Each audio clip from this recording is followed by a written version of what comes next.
ধর্মনগর আগরতলাগামী রেলের টিটিকে হেনস্থা করল কিছু জনজাতি মহিলা।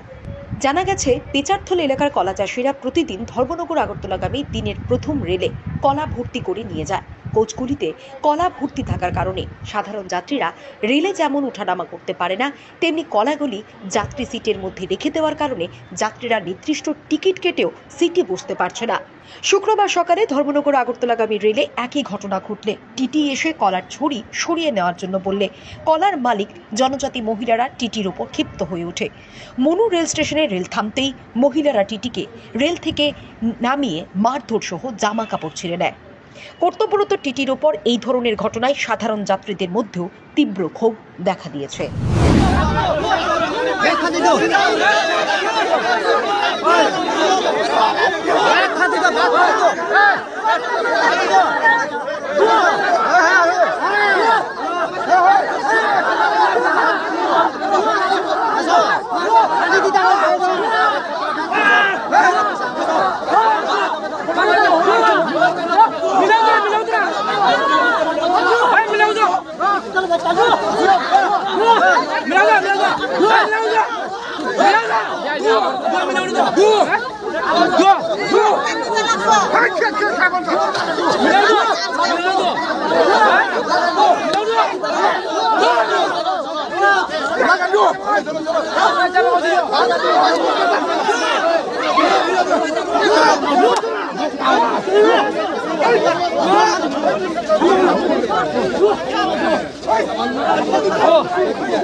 वो तो समझा सकता था, यहाँ से लेके जाओ।